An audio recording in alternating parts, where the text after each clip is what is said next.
Hey, salut tout le monde, ici Vincent. Et Yannick. Aujourd'hui, on vous présente le jeu Harmonies. Donc Harmonies, c'est un jeu de Johan Benvenuto et qui est édité aux éditions Libellude.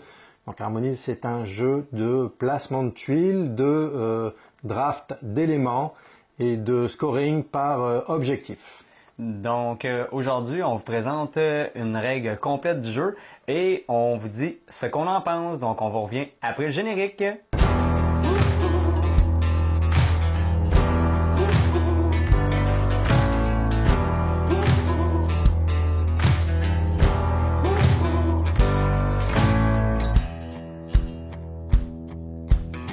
Donc on va installer le jeu pour deux joueurs. Donc on va installer un plateau, deux plateaux, et le plateau sur lequel on va installer les jetons nature. Donc on a au préalable installé les jetons dans le sac de pioche, et sur chaque rond, on va installer 3 jetons au hasard.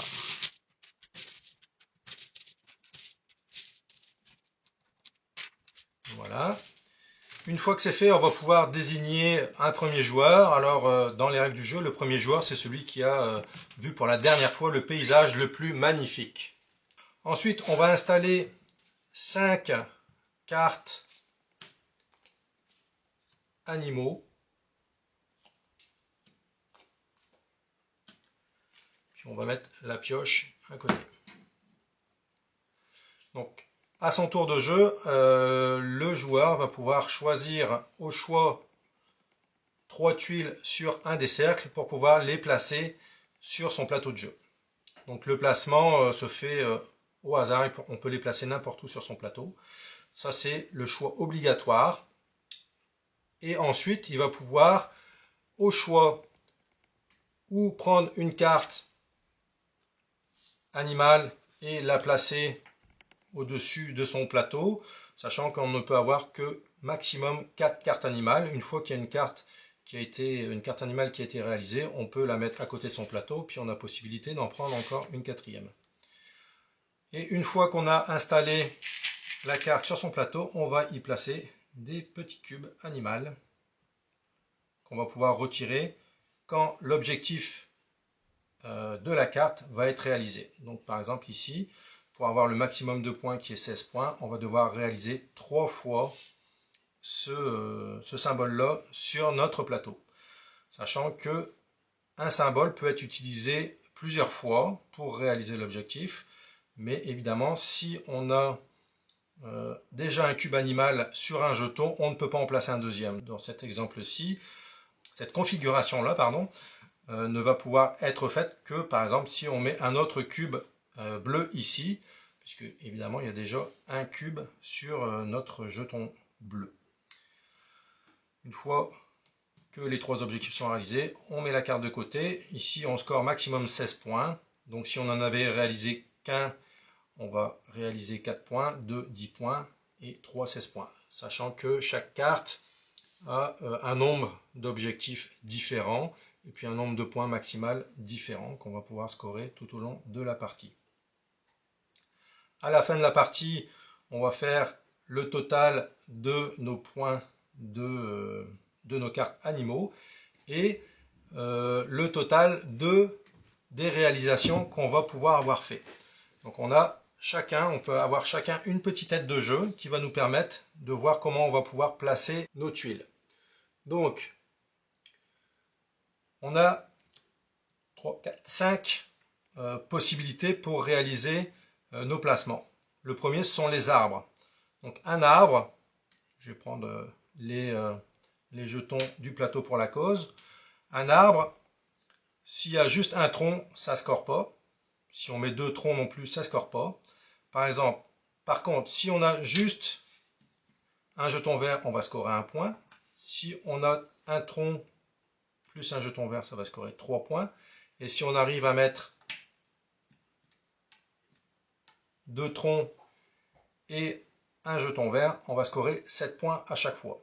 Sachant que si pendant un tour je pose un tronc, rien ne m'empêche au tour suivant d'aller prendre d'autres troncs et puis de réaliser mon arbre. Je ne suis pas obligé de le faire tout de suite. Le second, ça va être les montagnes. Les montagnes, si je mets juste une montagne, ça me donne 1 point. Si j'en mets 2, ça me donne 3 points. Et si j'en mets 3, ça va me donner 7 points par montagne. Sachant que une montagne, si elle est toute seule, elle ne va pas scorer. Donc il va falloir que j'ai des montagnes, une chaîne de montagnes pour pouvoir scorer. Par exemple, ici, là, celle-ci va scorer 7 points, celle-ci va scorer 3 points, et celle-ci va scorer 1 point. Si ma montagne est seule, je ne vais pas marquer de points. Ensuite, on a les champs. Les champs sont représentés par les petits jetons jaunes. Pour pouvoir scorer avec mes champs, il faut absolument que j'ai 2 jetons l'un à côté de l'autre. Sachant que chaque champ va devoir être séparé pour scorer. Par exemple, dans ce cas ici, je vais marquer 5 points par champ, donc 5 ici, je vais scorer 10 points. Si j'avais un champ ici comme ça, ben, j'ai 4 jetons jaunes, malheureusement, comme ils sont collés, ça va ne compter que pour un champ, puis je vais scorer 5 points avec mes 4 jetons. Donc l'idéal, c'est vraiment de séparer les jetons jaunes. Ensuite, on a les bâtiments. Donc pour les bâtiments, c'est les jetons rouges. On va pouvoir, je vais retirer ça pour vous montrer. On va retirer ça ici. Et on va en prendre un dernier qu'on va placer ici. Alors pour les bâtiments, ça a 2 étages. Et l'étage inférieur, il faut que ce soit au moins une pierre, un arbre, un tronc d'arbre, ou alors un autre bâtiment. Chaque bâtiment va scorer 5 points à la condition qu'il soit entouré par au moins 3 jetons de couleurs différentes. Dans ce cas de figure ici, mon bâtiment ne va pas scorer. Si je le mets comme ça, les 3 jetons différents sont autour, il va scorer 5 points par bâtiment avec des jetons de couleurs différentes autour. Ça pourrait être comme ça aussi, ou alors comme ça, là je vais scorer aussi 5 points, en notant que mon bâtiment est sur un rouge, un brun ou un gris. Enfin la dernière, ça va être les rivières. Donc les rivières, vous voyez ici que je vais devoir réaliser la plus longue rivière possible pour scorer le maximum de points. Sachant que la rivière, il faut que ce soit par le chemin le plus court. Donc, par exemple, ici, j'arrive à faire une rivière de 1, 2, 3, 4, 5 jetons. À 5 jetons, je score 11 points. Par contre, si j'avais un jeton ici, je ne peux pas partir sur ce jeton ici. C'est toujours le chemin le plus court. Donc celui-ci ne comptera pas. Donc mon chemin le plus court, c'est celui-ci ou celui-ci. Je reste toujours à 5 jetons. Donc toujours le chemin le plus court pour scorer. Au dos, on a une version différente. C'est-à-dire que les rivières vont scorer par nombre d'îles. Ici, je vais avoir une île. Et ici, je vais avoir une île. À chaque fois que je vais réussir à faire une île entourée d'eau, mon île va scorer 5 points. Donc c'est une petite variante qu'on a pour jouer. Dans le jeu, conseille de commencer par la face ici qui est un petit peu plus simple. À la fin de la partie, qui est déterminée en fonction du nombre de tuiles qui va rester sur le plateau d'un des joueurs, une fois qu'il reste 2 cases ou moins sur un des plateaux, on enclenche le dernier tour, donc on va terminer le tour en cours, et puis la partie va être terminée. Donc on va faire le total de tous les items qu'on a réussi à installer, tout en calculant le nombre de formes qu'on va avoir réussi à installer sur notre plateau. Par exemple, si j'ai réussi à vider cette carte animale ici, je vais marquer 16 points. Et puis si j'ai plusieurs cartes, je vais réussir à scorer le nombre de points que j'ai réussi à vider sur ma carte. Si jamais j'avais par exemple cette carte-ci et que j'avais réussi à vider 2 cubes, sur cette carte-ci, je noterai 6 points. 6 points plus mes 16 ici, ça me ferait 22 points. Plus tous les points que j'ai réussi à scorer avec les les montagnes, les forêts, enfin les arbres, les champs, les bâtiments et la rivière. Donc on vous a présenté le jeu, si on veut, de base. Au départ, le règle du jeu nous conseille de jouer, de pas jouer trop de cartes animales, parce que évidemment ça va faire plusieurs objectifs à réaliser en même temps, ça va être un petit peu plus casse-tête. Et puis il y a une autre version où on peut utiliser les cartes Esprit de la nature. Donc on va choisir, on va distribuer 2 cartes à chaque joueur. Chaque joueur va en choisir une qui va avoir un objectif particulier à réaliser. Par exemple, ici on a les marmottes. Donc les marmottes, la réalisation, ce sont des montagnes. Donc une montagne de 2 avec une montagne de 1 de chaque côté. Et on va mettre, au lieu de mettre un petit cube orange, on va mettre un petit cube blanc pour notre réalisation. Donc pour chaque montagne de 1, je vais scorer 3 points. Pour chaque montagne de 3, je vais scorer 3 points. Et puis je vais scorer 1 point pour chaque montagne de 3. On a fait une mise en place pour vous expliquer un petit peu le scoring des points. Donc on va faire un calcul de points, par exemple, pour cette installation ici. On va commencer par calculer ce que nous ont rapporté nos arbres. Alors, nos arbres. Ici, on a un arbre qui score 3 points. Donc, on en a 1, 2, 3, 4. Donc, 3 x 4, 12. Et un arbre qui compte 1 point. On a 13 points pour les arbres. Les montagnes. Ici, j'ai une montagne, mais comme on voit, il n'y a pas de chaîne de montagne. Ma montagne est toute seule, donc malheureusement, je vais scorer 0.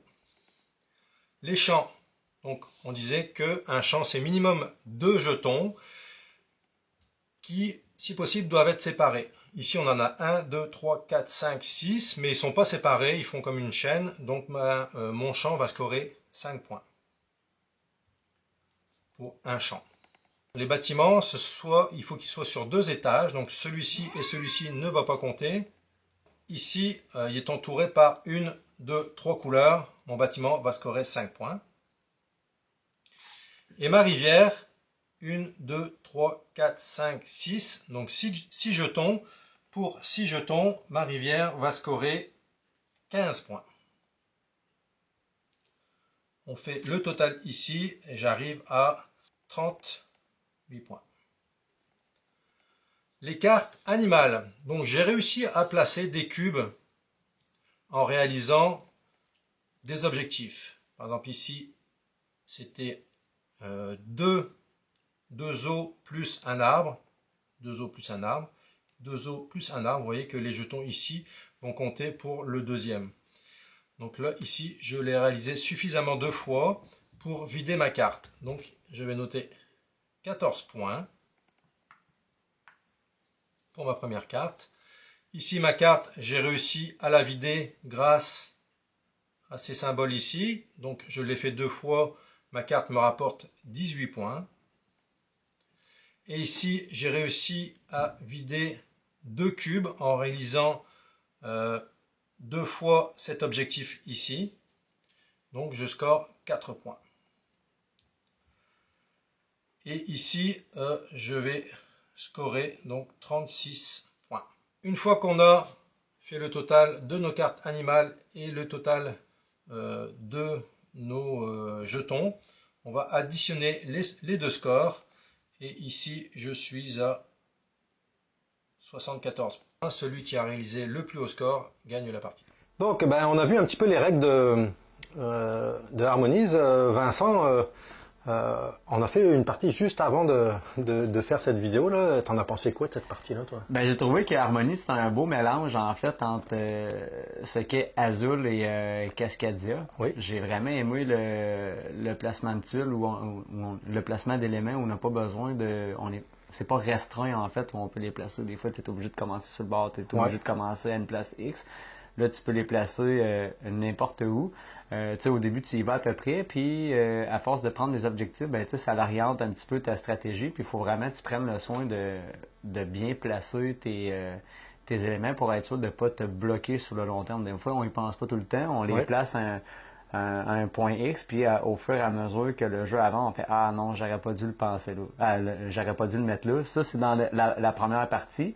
Mais sinon, il y a tout le temps une façon là, il y a tout le temps une façon de faire des points. J'ai beaucoup aimé les petits jetons là, en bois. J'ai trouvé que la production était très belle, très imagée. Je le trouve plus beau que Cascadia. Oui, c'est différent. C'est différent au niveau graphiste. Les cartes. Plus artistique. Ouais, c'est plus artistique, vraiment très beau. J'ai bien aimé là, toutes les différentes façons là, pour le scoring. Vraiment un excellent jeu. J'ai vraiment adoré ça. Là. Azul, pour moi, risque de prendre le bord. Là. Je risque de sortir pas mal plus harmonie que Azul. Là. Toi, de ton côté? Ben, écoute, moi, c'est un jeu qui me tentait pas tant que ça. Là. On sait que je suis un joueur de gros jeux, donc Azul et Cascadia, c'est des jeux que j'aime beaucoup aussi quand même. Mais un mix entre les deux, je savais pas trop. Puis en fait, le graphisme en tant que tel m'attirait pas forcément beaucoup. Une fois déballé, là, ça change. Les cartes sont vraiment belles. Et comme tu disais, la production, là, les jetons en bois sont bien faits. C'est imprimé sur les jetons. Les couleurs sont vives, donc c'est un jeu qui est agréable sur la table. Et c'est un bon petit jeu casse-tête. Oui. Hein, autant Azul et Cascadia, bon, on va y revenir souvent, Azul et Cascadia, parce que il est souvent comparé étant l'enfant des deux jeux. Donc c'est un mélange des deux. Donc le choix des jetons, il n'est pas toujours évident parce qu'on a des objectifs à réaliser sur les cartes animales. Quelquefois, les jetons qui se présentent à nous, on va devoir sacrifier une case pour pouvoir mettre 2 de nos jetons ou un de nos jetons au pire des cas pour pouvoir réaliser un objectif sur une de nos cartes. Donc c'est un bon petit casse-tête très agréable. Ça peut être éventuellement un paralysis analysis si on commence à tout analyser. Mais je pense que dans ce jeu-là, il faut jouer, puis au fur et à mesure du placement de nos pions et puis des cartes objectifs qui se présentent à nous, le jeu se place évidemment. Bon, le but c'est de faire le plus de points possible.